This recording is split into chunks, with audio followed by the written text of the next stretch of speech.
Okay, here's this eliminate reactant problem that I said I'd go over for you. I'm apologizing in advance of the audio. I know that it most likely has a high-pitched staticky squeal to it. It is what it is. Okay, we have a reaction here with our calcium chloride reacting with the potassium hydroxide. Okay, creating our calcium hydroxide and potassium chloride. Okay, I don't want you to get confused about the water. The water is just to make solutions. Okay, this is going to be an aqueous solution-based chemistry where we actually form a precipitate. The water is just a medium in which they're reacting. So my actual reaction is going to be my calcium chloride reacting with potassium hydroxide and making calcium hydroxide, CaOH, parentheses 2, and also making potassium chloride. Quickly balance this guy. I got a 2 here and a 2 here, and I'm done. So this was aqueous. They said include the state symbols. Aqueous, aqueous. Via the solubility rules, this is a solid, and this is aqueous.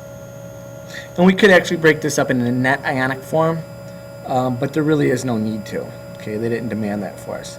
And this problem would actually get more confusing if we did. So there's our equation. Determine the limiting reactant and how many grams of calcium hydroxide should be formed. Okay. This is the limited reactant stoichiometry. Note that they give me inputs for both. And they're asking how much calcium hydroxide in grams should be formed. Okay, I'm going to take both the calcium chloride and the potassium hydroxide values to product. Which product? The calcium hydroxide. And to figure out which should be formed, I'm just going to take the lower number. Okay, so 798 grams CaCl2. Molar mass for that is 110. I'm sorry, 111. CaCl2. Molar ratio for this is 1:1. Switch chemicals to CaOH2. Lastly, getting to mass of my calcium hydroxide. And when you look that one up, you're going to find that it is 74.1.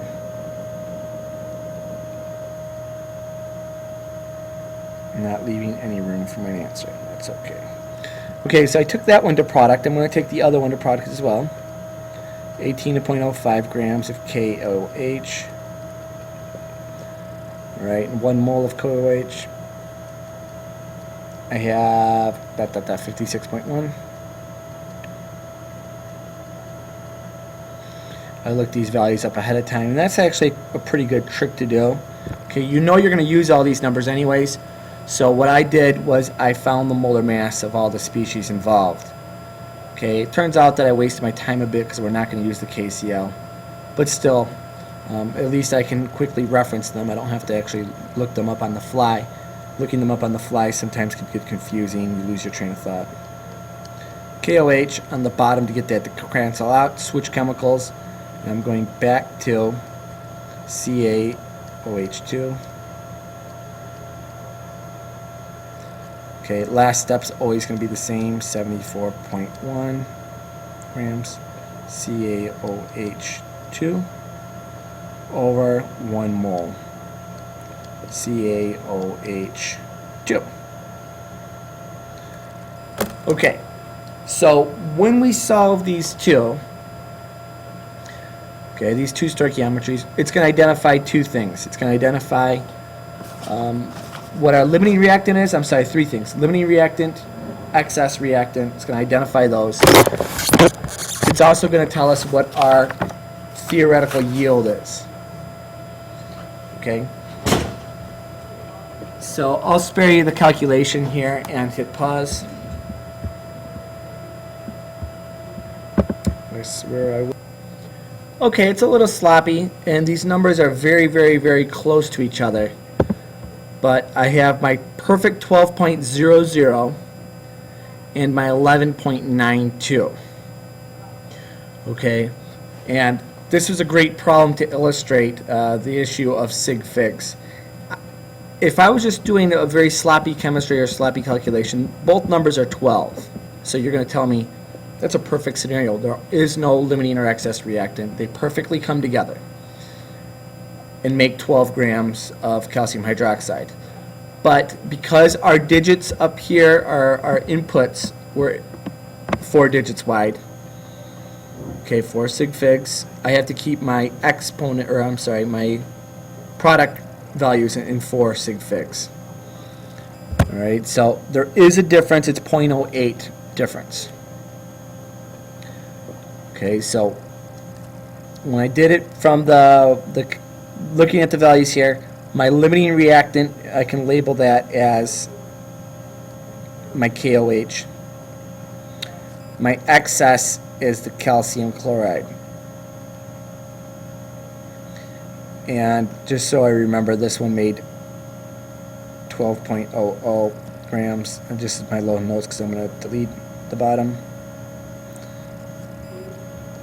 And 11.92. So the answer to the question here is determining the limiting reactant. Okay, the limiting reactant again was KOH. And how many should be formed? That's the theoretical yield. It's 11.92 grams CaOH2. Okay, so we're done with B. Okay, our value for C, though, they're asking what should be left.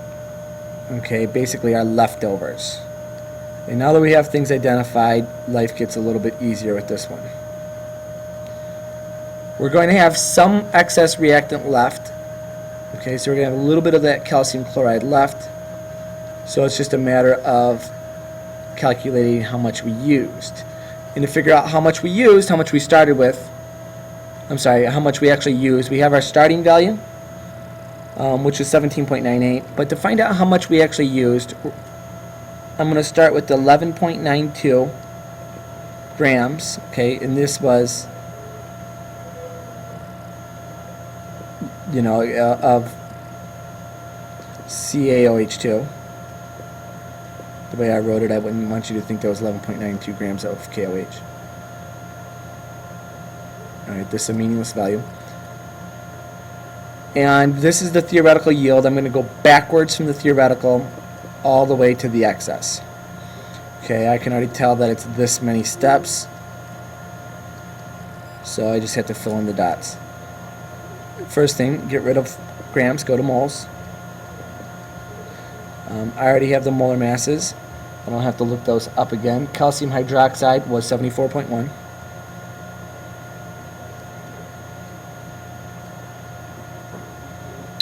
Put my parenthesis in the wrong spot. Okay, mole to mole ratio between these two, it's actually a 1-to-1. Okay, so 1-to-1, COH 2, CaCl 2. A little extra stripe there. Okay. Next step would be going back to my grams. Again, I don't have to look it up. 1 mole CaCl 2. Okay, I didn't write up mole either. And I looked that value back up on my paper. Obviously, I'm trying to go a little bit quick here. It was 111.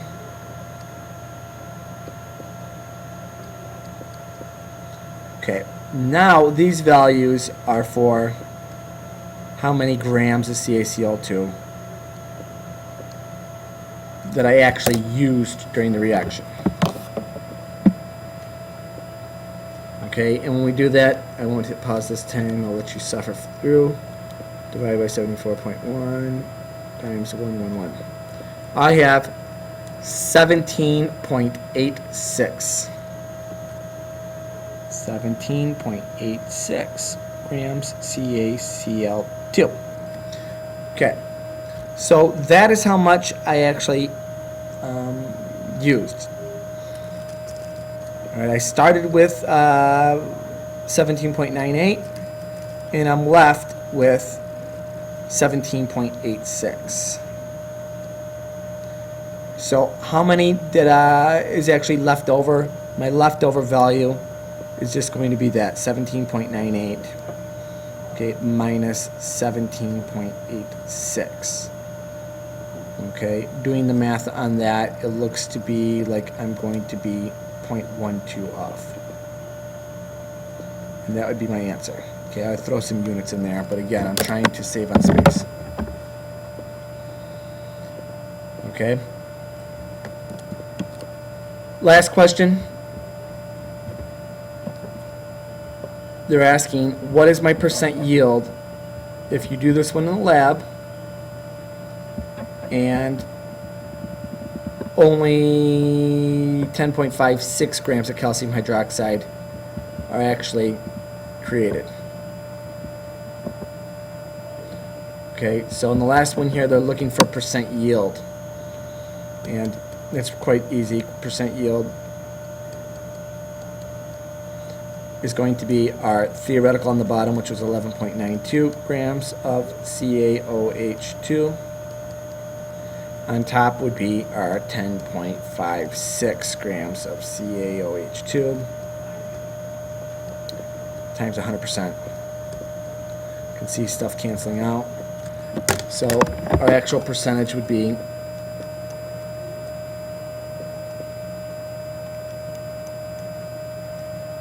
88.6%. Actually, I'm going to say 5.9. So 88 point. I'm messing up here with the tablet. 88.59. I think you're going to find that the other problems are done very, very similar.